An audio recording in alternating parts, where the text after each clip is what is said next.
pas aku cerita ke orang-orang kalau aku bakal nyari teman sekamar yang aku bahkan nggak kenal, itu Iya. tuh orang-orang kayak khawatir banget nih. Kok bisa? Iya, mereka takut gitu kan. Entah siapa tahu pas sekamar besok-besok sudah terpisah-pisah badannya gitu.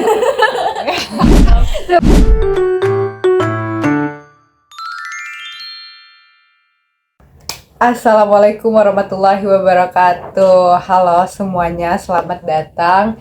Jadi di sini kita akan berbincang-bincang kecil tentang manajemen hubungan antar persona. Nah, sebelumnya perkenalkan, nama saya Alia Faisal dan yang di sebelah saya ini nanti saja perkenalan dirinya. Sebelum kita bahas tentang manajemen hubungan antar persona, kita harus paham dulu apa sih komunikasi antar persona ya.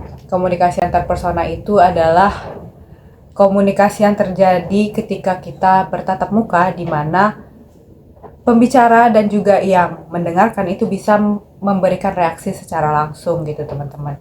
Nah, di kehidupan kita sehari-hari, karena kita manusia ya pasti berkomunikasi, tentu kita akan memiliki hubungan antar persona. Nah, kalau saya sendiri itu memiliki hubungan antar persona dengan bintang tamu di sebelah saya. Boleh perkenalkan diri? Oke, halo semuanya. Perkenalkan, aku Ezra Faira Zara Faisal. Aku dari Prodi TPL angkatan 62. Oke, panggilannya siapa tuh? Panggilannya Ezra aja. Oke. Ya, gitu. Jadi hubungan kita berdua ini adalah teman kos, teman-teman. Jadi memang hubungan ada komunikasi antar persona karena tentu kita bertatap muka setiap hari. Kita berkomunikasi baik itu verbal maupun non verbal gitu, teman-teman. Oke, sebelumnya kita ini deh cerita awal pertemuannya gimana, kenalnya dari mana tuh? Pertama kenal itu dari grup line. Grup line pas yang lolos SNBP nih. SNBP Bray. SNBP Bray. Jadi kan yang Prodi TPL sama Tekom sama KMN itu kan digabungin bareng tuh, dikelola bareng kan, iya di Micro IT. Nah, aku pertama kali ketemu Alia tuh di situ. Terus kita kenal karena Alia ngomong di grup, nanya kayak ada yang nyari teman kamar kayak gitu. Terus aku reach out Alia duluan, aku DM duluan kan kayak ayo halo kita mau ke kamar nggak gitu kan. Karena kos daerah sini lumayan mahal ya kalau sendiri. Jadi salah satu cara aku untuk menghemat ya pengeluaran tuh ya dengan cari teman sekamar. Betul, kayak gitu. Itu pertama kali kita ketemu. Bahkan kita belum pernah ketemu tatap muka sama sekali karena beliau ini orang Riau, jauh banget, dan aku orang Bekasi. Kita beda pulau. Jadi teman-teman, itu kan awal ketemunya bener-bener lewat chat doang kan, belum pernah ketemu secara langsung. Jadi pas aku cerita ke orang-orang kalau aku bakal nyari teman sekamar yang aku bahkan nggak kenal, itu tuh orang-orang kayak khawatir banget nih. Kok bisa? Iya, mereka takut gitu kan. Entah siapa tahu pas sekamar besok-besok sudah terpisah-pisah badannya gitu. Seru banget. Cuma temen aku ada bilang kayak gitu, suka jejak sih aja. Oke. Terus itulah awal ketemu kita. Terus buat first impressionnya gimana tuh? Aku pikir kamu tuh orangnya apa ya? Orangnya kayak, jujur aku ini kan introvert ya. Aku kan takut kayak aku takut nggak bisa buka omongan nanti kalau misalnya satu kamar masa diem-dieman gitu. Aku mikir tuh kamu tuh kayak bakalan extrovert yang kayak ayo kita main, ayo kita keluar, pasti aku mikir kayak gitu. Dan ternyata iya. Ternyata emang kayak gitu. Iya. Masa sih? Iya, kayak nggak bisa banget diem di kos. Jujur iya, pas awal apa ya? Gimana orang dari sana, dari Sumatera tiba-tiba ke sini ya, pengen explore dong, ya nggak sih? Iya, benar-benar kayak gitu. Terus kalau aku apa ya, first impression itu gimana? Apa ya? Ini anak kok tiba-tiba cepet banget akrabnya, kayak aku kaget. Masa karena kamu tiba-tiba suka VN gitu kan. Pas awal ngechat itu suka VN. Terus ini anaknya tuh kritis banget. Kan aku yang nyariin ininya ya, nyariin kosnya gitu. Aku carinya lewat Gmaps gitu. Terus dia emang benar-benar memperhatikan segala detail dari kosnya itu. Jadi aku cukup terbantu sih waktu itu karena aku rada bingung. Ini apalagi yang mau dicek, ternyata dia udah cek-cek semuanya. Terus aku kaget dia kayak VN terus kayak friendly banget gitu. Iya, kayak cepet banget akrabnya. Jadi itu kan konteksnya kan dia kan jauh. Jadi aku bantu untuk survei kos di sini kan. Dan ya sih memang orangnya detail. Terima kasih. Jadi itu aku notice sih. Jadi kayak aku tinggal nyari-nyari kan, nanti dia yang ngecek-cekin gitu. Oke sih, itu mungkin ya konteks dari mana sih kita kenal.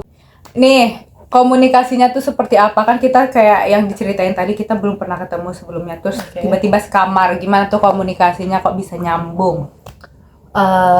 Awal waktu itu kan kita pertama kali ketemu waktu mau PKMB tuh, kayak beberapa hari mau PKMB. Karena kan dia baru sampai Bogor, terus kayak kita udah harus di Bogor nih semuanya kan karena mau PKMB.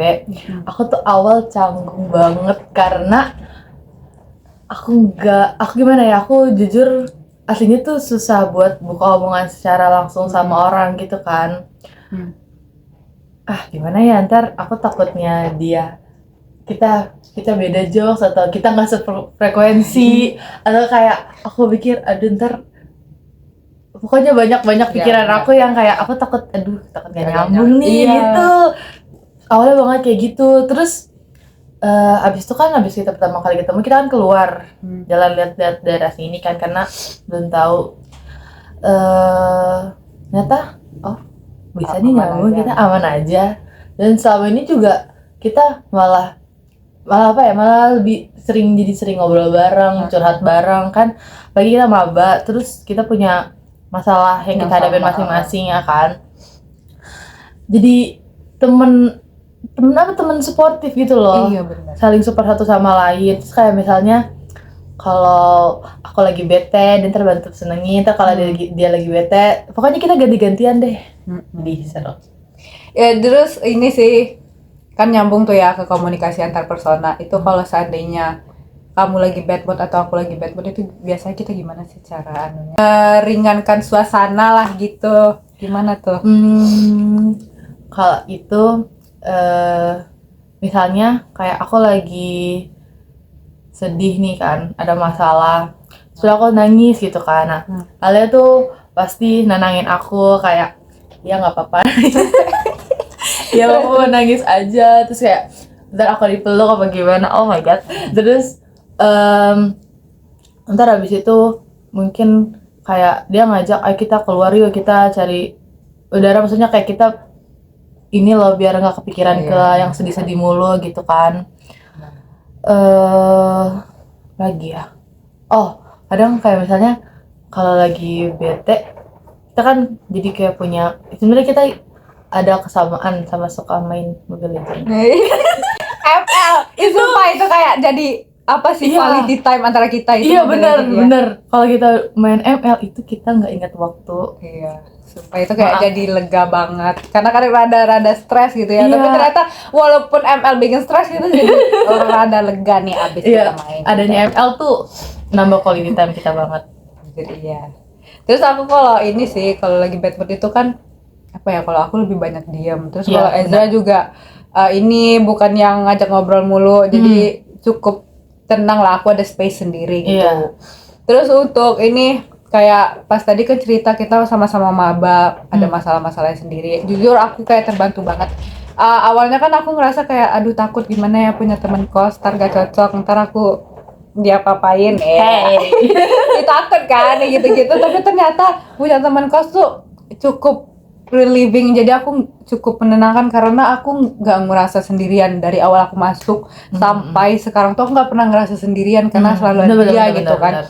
Aku nggak kebayang kalau aku sendirian tuh pasti kayak aku mungkin nangis setiap malam kangen mamiku. Kita kan nggak pernah tahu kayak ternyata ada ininya, ada serunya juga, ada Iya. teman kos, ada Bener, teman bener, ngobrol gitu. bener. Terus juga pas MPKMB tuh ya, kayak yang aku bilang tadi ya, dia kan anaknya detail gitu. Sedangkan aku tuh ya udah, iya kayak Lupa banget. santuy, iya, Iya. lupa santuy gitu kayak. Ya udah, jadi pas MPKMB tuh dia banyak banget diingetin gini-gini. Terus juga pas awal ngekos di sini tuh juga dia yang anuin sama mamanya bantuin ini. Siapin apa namanya perlengkapan di kos segala macam gitu, karena mungkin lebih dekat juga kan. Kebantu banget sih aku karena mamaku udah keburu pulang waktu itu. Jauh. Mm-mm. Aku juga gitu sih, ngerasa terbantu ada temen kos, karena walaupun aku sendiri introvert tapi kan aku juga butuh temen ya. Apalagi kalau misalnya momen-momen lagi capek atau lagi bete, itu kan kalau sendirian gak enak banget ya. Cerita ke siapa Mau gitu cerita ya ke kan. siapa gitu kan, kayak mengeluarkan unek-unek kemana nih gitu.